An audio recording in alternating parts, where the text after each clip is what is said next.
All right, my friends, it's time to look at the Bible for a little while. We are in our series on Exodus, and we're almost at the end of it. So today we are going to get to Mount Sinai. Today's message is to the mountain. And then next week, we'll start a little bit into the Ten Commandments today, which is what happens, first thing that happens at Mount Sinai. And we'll look at that. We'll get maybe through the first one. That's probably all we'll get through today. Maybe the second one. We'll see. And then next week, we'll look at the rest of the Ten Commandments. And then after that, we're going to be jumping into a series for Easter. We're going to be looking back at the Gospel of Matthew, according to Matthew, like we did in the fall. But we'll look at a couple of pieces that we skipped over. Jesus walking on water, we skipped that. And we also skipped the Mount of Transfiguration, which some of you won't know what that is. Some of you know exactly what that is. Part of the reason we skipped it, it's going to be great to look at leading up to Easter. It is also closely connected with what happens in Exodus. If you remember that story, Jesus in the Mount of Transfiguration, who shows up with Jesus on the mountain? Moses and Elijah. Moses is there, the same guy that we're talking about in Exodus. Yeah, he's had died a long time before, but remember, when you die, you don't really die, right? Human beings are made to live forever. And in fact, those who are in Christ, who are with God, are actually alive. And so Moses is going to appear at that Mount of Transfiguration. So this series, as we go through it, it's going to help us understand what's going on with those pieces from Matthew and actually the crucifixion and resurrection in some deeper ways, maybe than we have before, by understanding what Jesus knew about things that had happened way before in the Exodus. And so the Exodus is God is moving the Israelites out of Egypt. We've been through all of that. The Israelites were slaves. There are all these plagues that came. Pharaoh finally let them go. Then he changed his mind. They got trapped at the Red Sea. That was a couple of weeks ago. God parted the waters at the Red Sea. They crossed through it. Pharaoh's army was destroyed. They got out of the Red Sea, and the Israelites had seen the most amazing miracles in the history of the world. And so they never doubted God again for as long as they lived, right? Now, we talked about this last week. Do miracles work? Yes and no. They do work, but God keeps on putting in these times of testing because he knows the Israelites are going to need a lot more than just flashy miracles to really trust him. And he's changing the whole way that they view the world. That's what he's doing. The whole way that they thought life was is different. And that is such a deep, such a radical change. It is hard to really explain or wrap your head around it. If you have ever gone through a really deep change in how you viewed the world, that is a profoundly disturbing experience. It probably had, you almost for sure went through extreme depression or anxiety in that process. It is very hard to go through.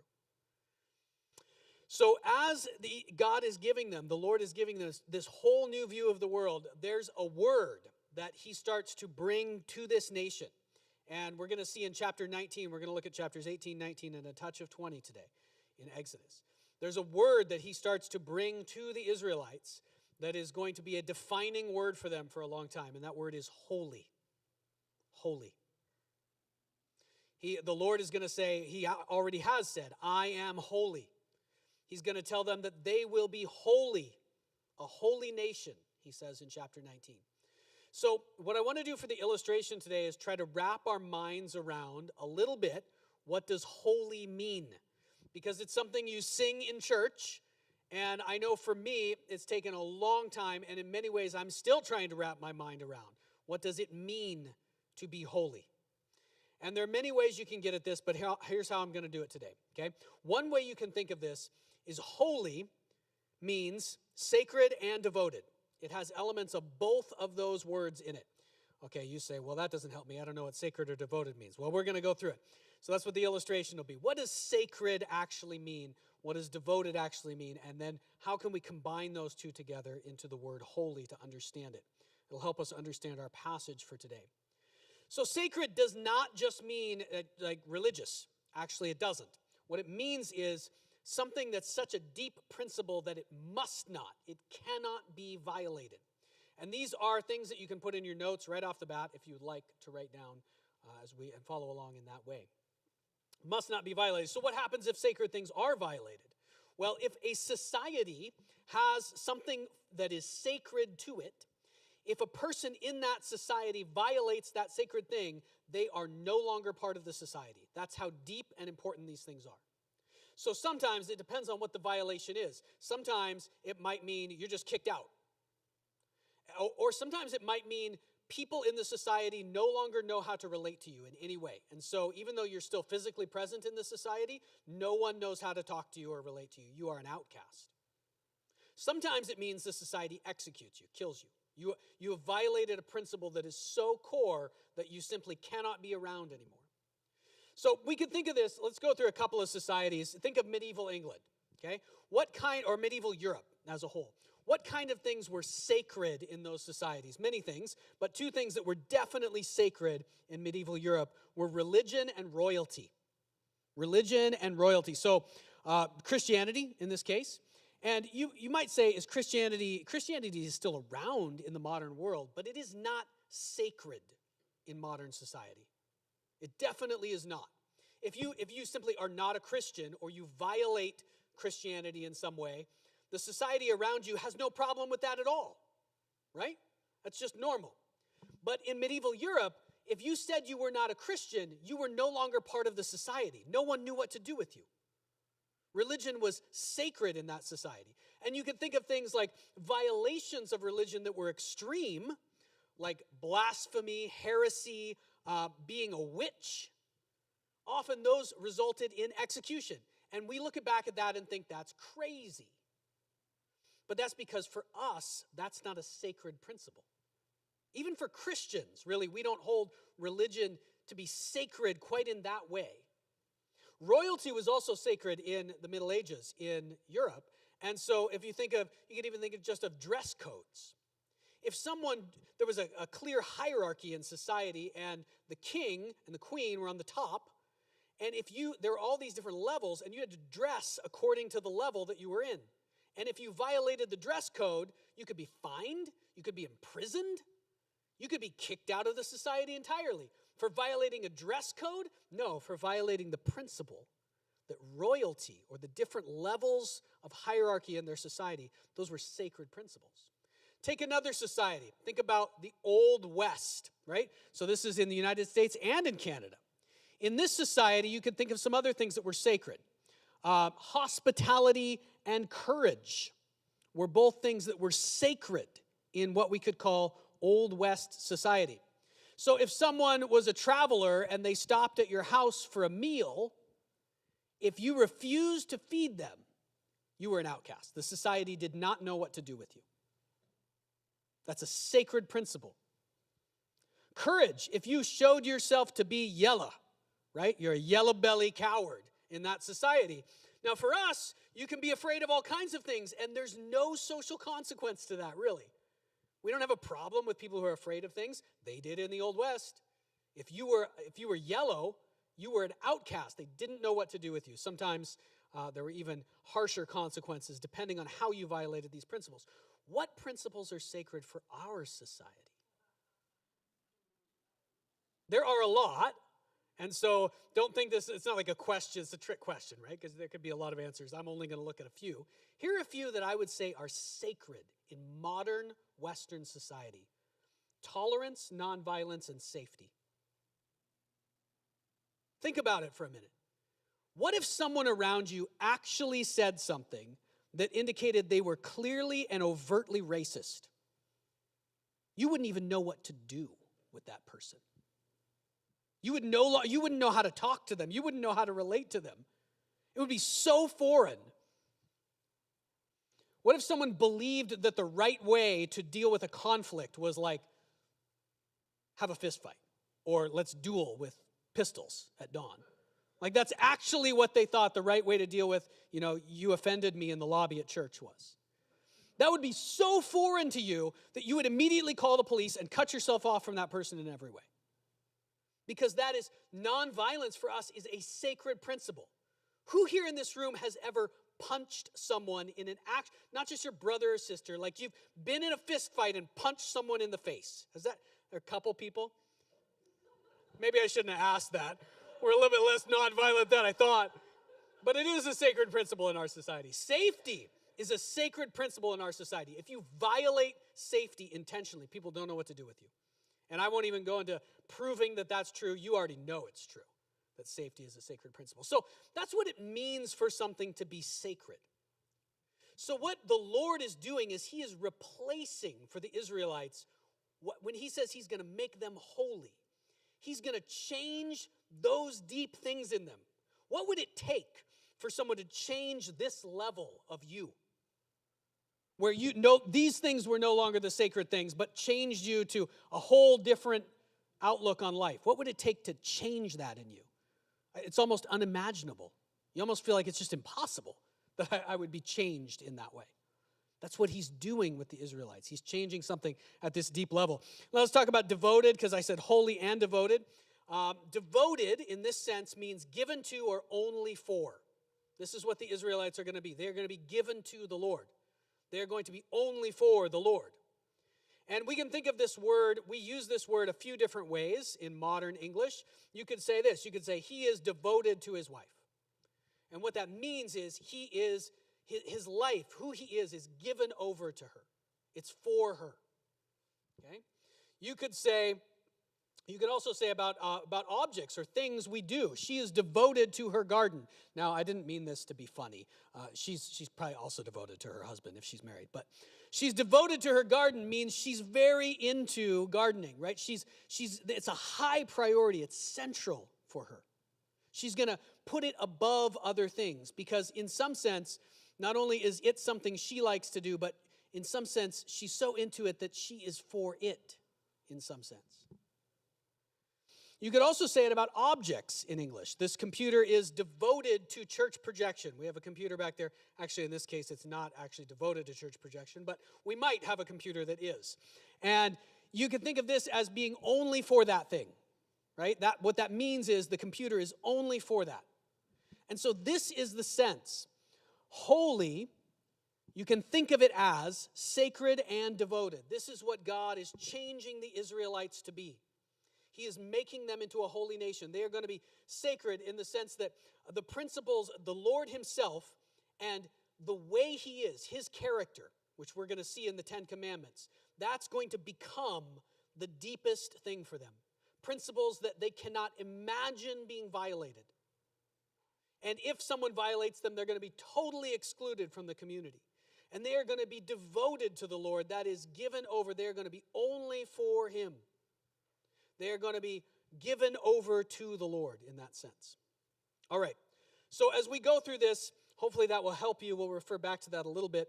What does it mean to be holy? Freedom from Pharaoh, freedom from sin. That's what we talked about. We had after the Red Sea. Actually, I've already recapped this a bit. We came out of Egypt, and this was the Israelites right after they came out. They're very excited when God did this amazing miracle in front of them. Have you ever experienced an answer to prayer or even a true miracle in your life? We heard one that happened in Taya's mission trip, right? Somebody being healed. What does it feel like right after that answer to prayer or that miracle comes? Shout it out. What does it feel like? It doesn't feel like you feel like right now. It feels like hallelujah. I have literally yelled that at times by myself because I was just so excited at something that God did. But very shortly after, we found out the Israelites are back and forth. They immediately don't trust God right after that. This is Moses striking the rock to bring water out for the Israelites. This was the manna in the desert. They didn't have anything to eat. So we've gone through that last week. God provides them bread every morning, bread from heaven, which for them meant literally out of the air. It was dew, like fog, kind of a fog in the air that condensed on the ground, and then something was left for some reason. It was a miracle. They couldn't figure out what it was, so they called it manna, which means, what is it? And we talked about last week, this blew my mind last week, actually. We talked about last week, what was the manna like? What did it taste like? It was exactly like Frosted Flakes. I think maybe it was a little softer than Frosted Flakes, but it was the color of coriander seed, the same color as Frosted Flakes. It tasted sweet like honey. Manna is Frosted Flakes. You take that with you for the rest of your life, okay? So This is happening to the Israelites every day now. So they've got all these signs. They've got a cloud, a pillar of cloud in the daytime. They've got a pillar of fire at night to see that the Lord is with them. When they don't have food, every morning, food is appearing on the ground. When they don't have water, Moses is using his staff to strike a rock and bring water out of it. Amazing things are happening. Okay, so chapters 18 and 19. Chapter 18 is about judges and elders. And this is a little bit, it actually comes across in the story as a little bit disjointed in the story of Exodus. You don't expect it. It's like it kind of comes in out of nowhere. You're hearing this story about the Red Sea and the Israelites trusting God and miracles, and they're headed to Mount Sinai. But right before you get to Mount Sinai, all of a sudden, Moses' father-in-law shows up and tells him that he needs to be doing things differently. And this is the origin of what will become for the Israelites the system of judges. And it is actually the origin of what for us is the system of elders in the church. It started all the way back here with Moses' father-in-law. And really, once again, this is a place you can tell the story was not just made up. You wouldn't have just thrown this in randomly. Why is it thrown in chapter 18? Because that's when it really happened. Right before they get to Mount Sinai, Moses' father-in-law shows up, and he basically, Moses has brought 2 million people out of Egypt. He brought plagues that destroyed the most powerful empire in the world. He parted the Red Sea, and he's still doing miracles on a bi-weekly basis, at least. And God meets with him face to face in a tent, in a cloud. And his father-in-law shows up and tells him he's not doing it right. It's so human, right? For those of you who are not married, you're going to find out your in-laws will often think you're not doing things right because you come from a different family background. And this is exactly what happens to Moses. Only Moses is so humble here. Okay, so here we go. The next day, this is chapter 18. The next day, Moses took his seat to serve as judge for the people. So his father-in-law is already there. I'm not going to read the whole chapter for you. Father-in-law and his wife came. His wife, Zipporah, had been probably back home in Midian during the plagues. And so Moses took his seat to serve as judge for the people. And apparently this is what Moses did every day after they left Egypt. And they stood around him from morning until evening. When his father-in-law saw all that Moses was doing for the people, he said, "What is this you're doing for the people? Why do you alone sit as judge while all these people standing around you, from morning until evening?" Moses answered, "Because the people come to me to seek God's will. And whenever they have a dispute, it is brought to me, and I decide between the parties and inform them of God's decrees and instructions." So I want you to think for a minute about how human this is and also about how crazy it is. So the Israelites, you might think they've been through all these miracles. I know we've already talked about how they keep forgetting and turning away from God. But really, you might think things were just pretty good for the Israelites, right? It must have been a lot of unity in the Israelite community at this point. No. The Israelites are fighting with each other all the time. And disputes are being brought to Moses. What kind of disputes do you think are being brought to Moses? Well, all the stuff you would expect, right? There's no police force. There's no court system. People are disputing. They're stealing stuff from each other. They're lying to each other. They are mistreating each other. They're probably getting in fistfights, right? This is a brutal period in the history of the world. Disputes were settled by physically beating each other up very often. So they're getting in all of these disputes, and so these are what we would think of as very serious matters. And the only person there to help them figure it out is Moses himself. So every day he's got a lineup of criminals, Israelite criminals, who are coming to him saying, punish this guy. He beat up my brother. Punish this guy. He stole my manna. Punish this guy, whatever it is. And Moses is trying to do all of this by himself because he's the only one who knows how to hear directly from God at this point, and it just seemed natural to him. He's trying to do it all by himself. So Moses' father-in-law says, "What you are doing is not good. Hey, son, you are messing up big time. I know you think you're a big shot, which actually he didn't, which is very clear. You and these people who come to you will only wear yourselves out. The work is too heavy for you. You cannot handle it alone. Listen to me now. I will give you some advice that God may be with you, and you must be the people's representative before God and bring their disputes to him. Teach them his decrees and instructions. Show them the way they are to live and how they are to behave. But you can't do it alone. So you're going to need to select capable men from all the people, men who fear God, trustworthy men who hate dishonest gain, and appoint them as officials over thousands, hundreds, fifties, and tens. We'll pause there for a minute. This is an amazing system that gets set up. It is, somebody in Bible study this morning said, this is church small groups. It is church small groups. It is every family. Okay, so what's really being described here is the men who are heads of families. So every family is going to be put into a unit of 10 families. And one of those men is going to be, who's appointed to that task by others in the community, one of those men is going to be the leader. So he's going to be trying to help the other 9 families. He's going to be trying to help them understand more about God, follow the Lord better. When they have a problem, he's the first person they're going to bring that problem to. And he's going to try to settle disputes between just those 10 families.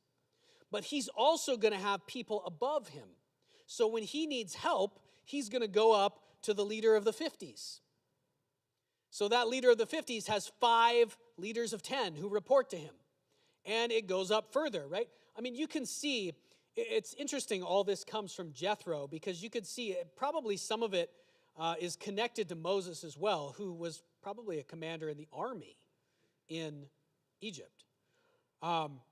You can see there's a clear hierarchy here.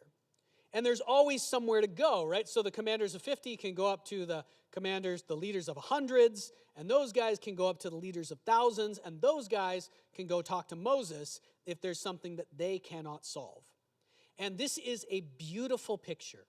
It's not just a system of like court trials. It is a system of helping each other in daily life. And this is what the church is supposed to be, right? Church is not just come together on Sunday morning, and at Community of Hope, it is not that. Many churches, it's not just that. Some churches it is, or it is more that way, and shouldn't be. Church is living life together and having leaders who can help you with all the difficult things in life. That's what it is. And this is an amazing picture that's painted here.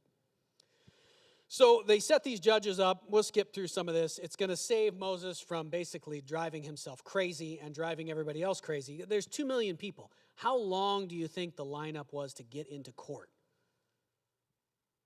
in those early days? I mean, it must have been years. And they didn't have years. Years hadn't even passed yet. So, okay.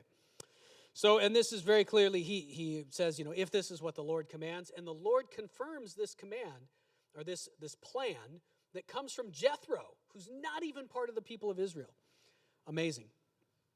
The next thing that happens after this, which seems like a little bit of an aside, is they arrive at the mountain of God. They arrive at Mount Sinai. And God says a couple of things here, and there are some big events that happen at this mountain. I'll just highlight a couple of things from this chapter. Once again, you see in Exodus, I pointed this out probably about 20 times at this stage. Over and over again, there is careful detail given. This is Moses and his leaders writing down for the future generations. This is exactly what happened. It's not a myth we made up. This is exactly what happened. Here's the details of how it happened. Here's what so-and-so said when it happened. Here's the exact day that it happened. On the first day of the 3rd month after the Israelites left Egypt, on that very day, they came to the desert of Sinai. After they set out from Rephidim, they entered the desert of Sinai, and Israel camped there in the desert in front of the mountain. This is the mountain that Moses had been near when he experienced the burning bush. If you remember that all the way back at the beginning of Exodus. Moses had lived for 40 years out in this wilderness of Midian, right? Just by himself with his wife and his kids and his father-in-law. And that if you think about this, what a rough time. Moses spent 40 years in the desert. God brought him out of the desert, and he brought the people out of Egypt. Then he went back to the same desert for 40 more years. He spent 80 years in that desert. Whoa. Lord, have mercy on my life. May my deserts be shorter. Israel camped there in the desert in front of the mountain. Okay. Then Moses went up to God, and the Lord called to him from the mountain and said, "This is what you are to say to the descendants of Jacob, and what you are to tell to the people of Israel. You yourselves have seen what I did in Egypt, and how I carried you on eagle's wings and brought you to myself. Now, if you obey me fully, and you keep my covenant," they don't even know what the covenant is yet. The covenant is the agreement that God is going to make with them. He's going to say, you do all this stuff, and I'm going to do all this stuff, and let's make an agreement here that binds us together. It's kind of like a marriage. If you fully keep my covenant, then out of all nations you will be my treasured possession. They're going to be special to him. But notice what he says next. Although, he says, the whole earth is mine. It's not that the Israelites are the only people who belong to the Lord. They just belong to the Lord in a special way, in a different way, for a particular purpose. We'll see that in a minute.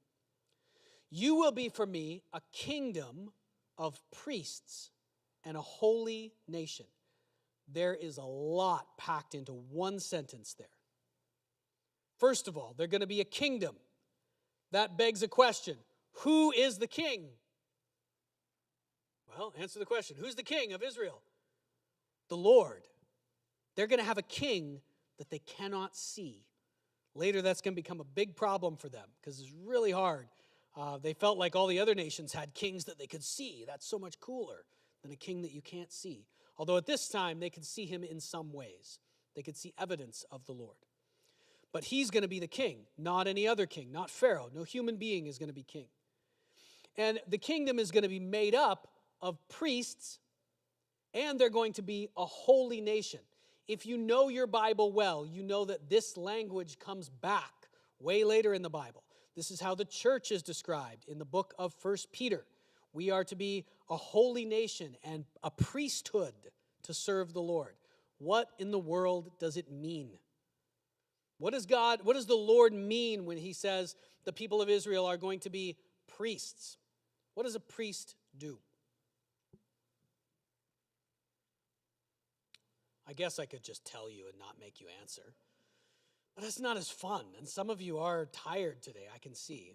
I'm tired, but I'm waking up from this message. So, all right, so priests, they do some things. Come on, yell out a couple of things. What do priests do? Okay. She just goes straight to it. The priests represent God. So the things they do, they sacrifice animals, right? People come to them and they need prayer. Okay, so the priests are talking to the people and they're talking to God. Okay, so they are in between the people and God. They're mediators. So this whole nation, he says, now there are going to be actual priests within the nation for the nation of Israel. Those are going to be the Levites, and that's going to be a whole system later. But what does it mean that the whole nation are priests? If they're priests, that means they're all talking to God for someone. But if everyone in the whole nation is a priest, who are the people that are coming to them? Yeah, the whole rest of the world. So this is the same thing we saw in Genesis. For Abraham was called out. He was called to follow God so that God would multiply him into a huge nation. One day that nation would bless the whole world. And that's what we see here. This nation is going to have a special role in the world. It is going to be a nation that helps the world relate to God. It's also going to be a holy nation, and that's where that word comes in. And so we can take from our illustration at the beginning that it means a lot of different things that they are going to be a holy nation. But one way we can think of it is they are going to be a nation whose deepest things, their deep principles, are going to be the principles of the Lord, and only his principles. And they are going to be devoted to the Lord. They're going to be only for him. They're going to be his. The whole life of the nation is going to be directed toward one thing, and that is serving the Lord alone. That's it.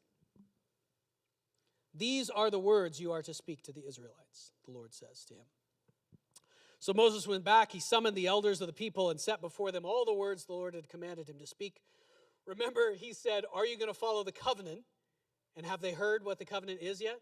He's saying that to the Israelites, you have to follow this agreement that God's making with you. And they haven't heard what it is yet. And here's how they respond. The people responded, we will do everything the Lord has said, even though they haven't even heard all the things the Lord has said yet. So once again, this is just like many of us. In those moments when we are really excited and we see God is doing something powerful, we want to follow him. We're eager. They don't even know what this entails yet. They have not counted the cost, as Jesus will later put it. But they are eager to do it. So Moses brought their answer back to the Lord. They are making a formal agreement with the Lord here. So you can write in your notes if you want, Israel is to be a holy nation and a nation of priests. Holy nation and a nation of priests. I'll show you one other thing from chapter 19, and this is just to give you a sense of what it must have been like to be there. On the morning of the third day, there was thunder and lightning, with a thick cloud over the mountain, and a very loud trumpet blast. Not an actual trumpet being blown. Something that they describe as a trumpet blast. They don't have any other language to describe this noise that they hear. Everyone in the camp trembled. What did that mean about how they're experiencing this? What are their feelings at this moment? They're terrified, yes. 2 million people are terrified by what's happening on the mountain. Moses led the people out of the camp to meet with God, and they stood at the foot of the mountain. Mount Sinai was covered with smoke because the Lord descended on it in fire. The smoke billowed up from it like smoke from a furnace, and the whole mountain trembled violently.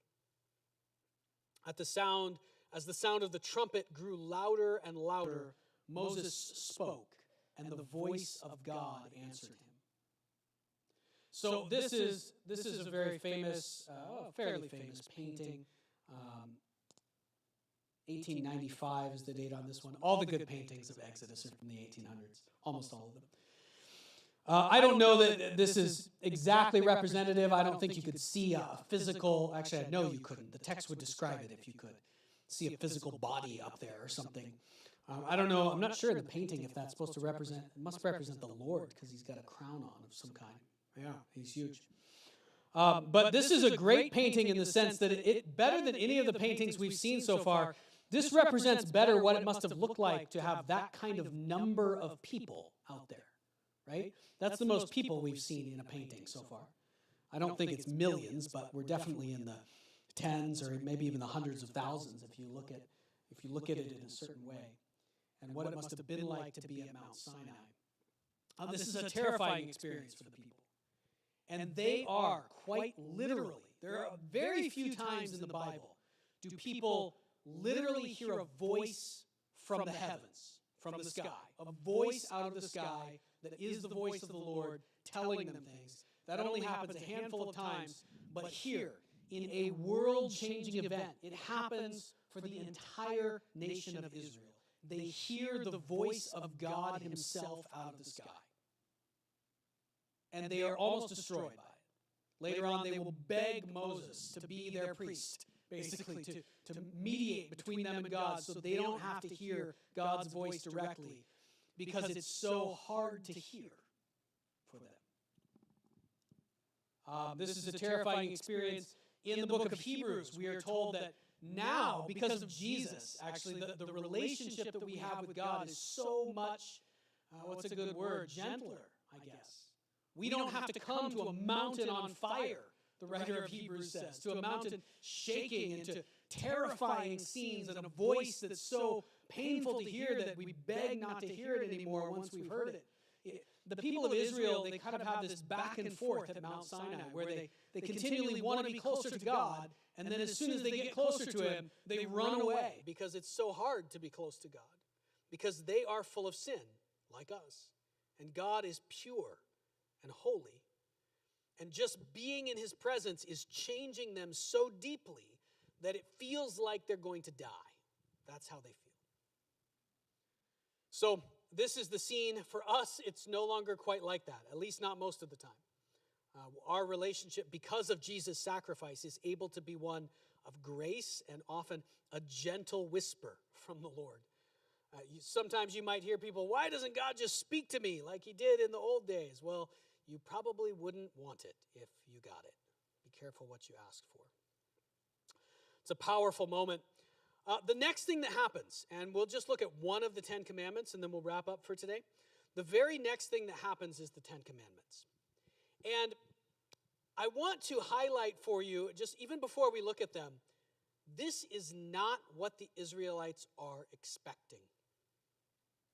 For however long this time period has been, that Moses came back to Egypt and then he brings them out. We don't know exactly how long it is, maybe 6 months, something like that.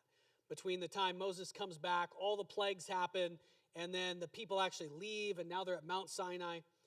Moses has been saying, we're going to leave Egypt, and we're going to go worship the Lord in the wilderness. They do not expect to be given a new way of life. That's not what they're expecting. They are expecting worship to look like what it looked like in Egypt, what it looked like in all the other nations. People worshiped gods all the time, and what that looked like was, yes, there were some sacrifices usually, like animal sacrifice, but then usually there was a big party. There was also, some songs they would sing. There was also some bad stuff that I won't give you details of. There's some stuff that got kind of wild. And that's what they probably thought was coming, was this big sort of pagan worship festival. Because that's all that the word worship meant to them. What they first get this extremely terrifying scene of Mount Sinai on fire, shaking, lightning, rocks. They're scared to death. They want to get away from it. And then what they get is the 10 Commandments. Instead of, you might think of, we call them commandments, you might think of them as these harsh decrees. They're not harsh at all. And in fact, you could think of them, it's better to think of them. They're not called the 10 Commandments in the Hebrew. They are commands, so it's not wrong to call them 10 Commandments. But they're called the 10 words in the Hebrew. They're given 10 directives, 10 principles that govern the universe. They are given a new way to look at life. This is not something the Israelites were expecting at all. It's probably not something they'd ever imagined would happen when they were relating with this God, this new God that had pulled them out of Egypt, Yahweh, Jehovah. They're given 10 principles that govern the universe, 10 words that are the Lord's intended order for human life. They are given, you could call it an instruction manual. They are given what we should have always been doing all along and why human life is such a wreck. Because it was meant, what God gives them is, he gets their attention with the fire and the scary stuff. And then he says, this is how it's supposed to work. Do it this way, and it will work. It's amazing. The 10 Commandments, do you know them? If I tested you, could you get them all down? What's the first one? Yeah, that was easy. No other gods, okay? What's the second one? Yeah, no idols. And I'll put that a little bit different way. Don't worship things you make. Don't make something and then pretend it's a god and worship it. What's the third one? Yeah, the name of the Lord. Don't misuse the name of the Lord, which is not mainly about saying, oh my God, or something like that. It's not mainly about that. We'll get to that next week. Fourth one. Oh, I didn't test you on it. Remember the Sabbath and keep it holy. Now, think about it for a minute. We're going to come back to this next week, but think about it for a minute. We just said these are principles that govern the universe. Yikes. What's the fifth one? Yeah, the fifth one is how you relate to your parents. Honor your father and mother. This is a principle God is giving the Israelites about how this world he made works, how human life really works. And if you violate, these are the things that he's going to make sacred for the Israelites. Because if you violate them, you're not even just violating the rules or the sacredly held beliefs of a society. You are violating the nature of reality when you violate these principles. And there are always consequences when you violate the nature of reality. That's why. That's what we're talking about when we say sin, and then the whole world, the wreck that is the result of sin in the world. What's the 6th commandment? They get easier after number 5. Easier to remember, I think. They're the do nots. What's the first one you shouldn't do? Yeah, you shouldn't murder specifically. It is actually not a command to not kill. It is a command to not murder. What comes next after murder? And they kind of go in order. What would be the next most important thing to not do? Steal is pretty important, but committing adultery is in some sense, and I think these at least are actually all the commandments are in some kind of order. They kind of go into 2 groups, the first 5 and the second 5, and within the groups they are in a kind of progression. And so it is that you are violating an even deeper command, an even deeper principle of reality when you commit adultery than when you, what's the next one? Steal, do not steal. So stealing is a violation of the nature of reality. It's a deeper violation of the nature of reality to commit adultery. To have intimate relations with someone you are not married to is a deeper violation of the nature of reality than stealing. What's number 9?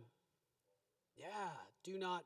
This one, I don't know. I wonder, I just said they're in order, but I wonder, because this seems like something very deep. Do not bear false witness.